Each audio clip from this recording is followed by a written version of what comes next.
समाज कल्याण आयुक्त कार्यालयात काय नेमकं बैठकीचा विषय? आज मी थोडी आढावा बैठक समाज कल्याण खात्याची घ्यायचा प्रयत्न करतोय।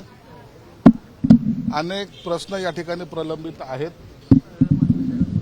आणि जे चुटकीसरशी सोडू शकतात अशाला सुद्धा ते फायलिंग जे काही त्याचा प्रवास जो वाढत चाललेला आहे तो आता मी थांबवण्यासाठी आलेलो आहे।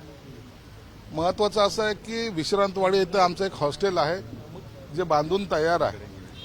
जवळपास 1000 विद्यार्थी त्या ठिकाणी राहू शकतात अशी त्याची सोय आहे, परंतु काही टेक्निकल अडचणीमुळे तिथं प्रवेश देता आला नाही। आज त्याच्या संदर्भात बैठक घेतोय आणि त्यावर सुद्धा या बैठकीमध्ये निर्णय होतोय।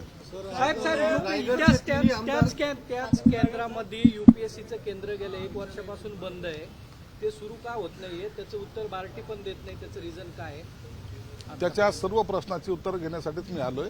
त्यांच्याशी मीटिंग होऊ द्या, नंतर मी माझा निर्णय सुद्धा घोषित करेल आणि त्याप्रमाणे कारवाई होईल। बार्टीचे जे कर्मचारी आहेत त्यांचं वेतनवाढ आहे ते झालेलं नाही। म्हणजे बार्टीच्या धर्तीवर सारथी सुरू झाले, महाज्योती सुरू झाली, त्यांचे पगार मात्र वाढलेले आहेत, पण बार्टीच्या कर्मचाऱ्यांचे निश्चित बार्टीच्या कर्मचाऱ्यांचे पगार वाढतील, कुणावरही अन्याय होणार नाही। सामाजिक न्याय खातं न्याय द्यायची भूमिकाही माझी आहे। नितेश राणे असं म्हणतायत कधी मंजूर होईल तर पेंडिंग आहे हायकोर्ट, त्याबद्दलची मला कल्पना नाही, निश्चित माहिती घेऊन सांगेन। सर नितेश राणे म्हणतायत की 10वी 12वीचे जे पेपर आहेत परीक्षा हॉस्टेलच्या बाहेर विद्यार्थ्यांचं आंदोलन सुरू आहे घोडेगाव।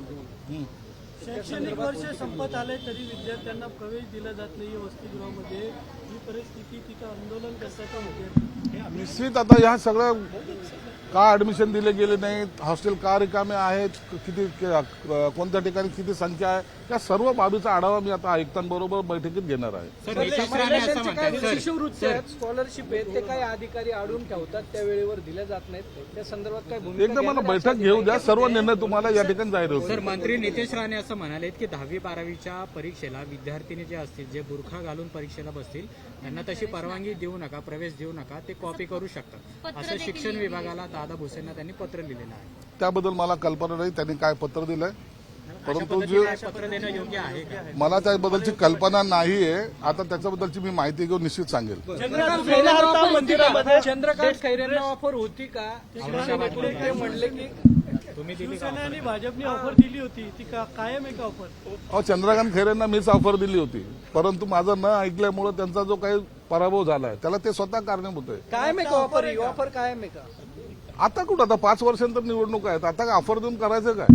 तुमचे रायगडचे तिन्ही आमदार आता अजितदादांची त्यांनी भेट घेतली, रायगडच्या पालकमंत्रीपदाचा क्रीडा काय अजून सुटताना दिसत नाही, बरंच दोघावले तिकडे। काल कॅबिनेटची बैठक झाल्यानंतर मुख्यमंत्री आणि उपमुख्यमंत्री अजितदादा यांची बैठक झाली। काल शिंदेसाहेब काय कारणास्तव बैठकीला उपस्थित नव्हते, म्हणून त्यांच्याशी सुद्धा चर्चा करून मला वाटतं आज उद्यामध्ये त्याचा निर्णय सुद्धा होईल। सिद्धिविनायक मंदिरामध्ये ड्रेस कोड केलेला आहे, लागू केलेला आहे त्याच्यामध्ये, तर ठीक आहे ना, संस्कृती पाळायची असेल तर दर्शनाला जेव्हा देवाच्या जातो तर असे उघडे नागडे जाऊन देवाचं दर्शन घेत नसतात, म्हणून त्यांनी केलेला काही निर्णय चुकीचा नाही। तृप्ती देसाईंनी त्याला विरोध केला। तृप्ती देसाईने मंदिरात जाऊच नाही ना, कशाला मंदिरात जायचं, त्यांना गरज काय? म्हणून आम्हाला आमची संस्कृती जपायची, आम्ही आमच्या पद्धतीने करू। मुख्यमंत्री नव्हते बैठकीला संजय राऊत म्हणतात की त्यामुळे काल कॅबिनेट। अरे गावाला गेले तर नाराज, घरी राहिले तर नाराज, नाही आले तर नाराज। अरे हे नाराजी असणारा मुख्यमंत्री आमचा एकनाथ शिंदे आहेत का? ते लढणार आहेत, म्हणून काल घरगुती काही प्रॉब्लेम्स होते ते सार्वजनिक ठिकाणी मांडायचे नसतात, पण एवढं निश्चित सांगतो घरातला प्रॉब्लेम होता, त्यामुळे ते काल बैठकीला उपस्थित नव्हते। पण अनेक अशा महत्वाच्या बैठकीच्या वेळेस आरोपींना मुंबई उच्च न्यायालयाकडून जामीन मंजूर झाला। आता ही न्यायालयीन प्रक्रिया आहे, त्याच्यात आपण काय बोलू शकणार नाही। साहेब, उदय सामंत यांच्या संदर्भात जे काही मध्यंतरी चर्चा सुरू झाली होती ती खरी होती का? मुख्यमंत्री पद त्यांना देण्यात येणार होता का? त्यांच्यासोबत 20 आमदार संपर्कात होते। उदय सामंत हे दावोसला गेले होते, त्या या आपल्याकडे मुख्यमंत्र्यांसोबत जे गेले होते ते आपल्याकडे गुंतवणूक आणण्यासाठी गेले होते। त्याचा काही गैरअर्थ लावून काही लोकांनी त्यांच्यावर काही टीका करायचा प्रयत्न केला, त्यांना कोंडीत पकडण्याचा प्रयत्न केला। 20 आमदार त्यांच्याबरोबर आहेत, 20 नाही त्यांच्याबरोबर 60 आमदार आहेत, हे मुळात त्यांना माहीत नव्हतं आणि म्हणून ते आमच्याबरोबर आहेत। आमच्यामध्ये कोणताही मतभेद नाही। अशा जे काही वावड्या उठवल्या होत्या त्याच्यावर आताच 23 तारखेच्या झालेल्या मेळाव्यामध्ये निरसन सर्वांचं झालेलं आहे. म्हणून आमच्याकडे येणाऱ्यांची संख्या वाढते.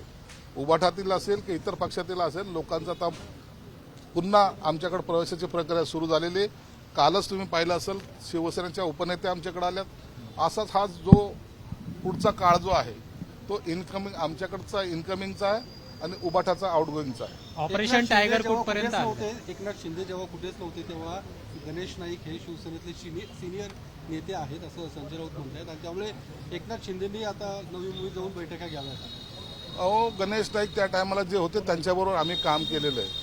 परंतु एवढं निश्चित सांगतो, जेव्हा गणेश नाईकांबरोबर आम्ही आमच्यासारखे काम करत होते त्या टायमाला संजय राऊत हे चित्रलेखामध्ये खरडेघाशी करत होते. ते पण आता नवी मुंबई ठाण्यामध्ये जाऊन जनता दरबार घेणार आहेत गणेश नाईक. कुठेतरी भाजपने ठाण्यामध्ये संघटन वाढवण्यासाठी हे सुरू केलं. आनंदाची गोष्ट आहे ना, पक्ष वाढला पाहिजे.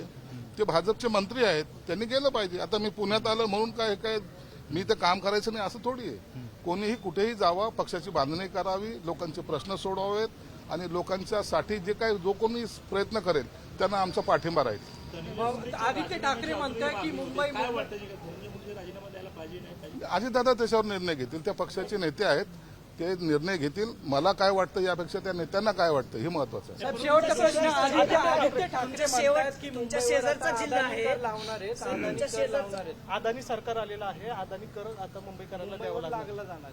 लागलं. उबाठा करापेक्षा अदानी कर कमीत कमी डेव्हलप तरी करेल. देवेंद्र फडणवीस सर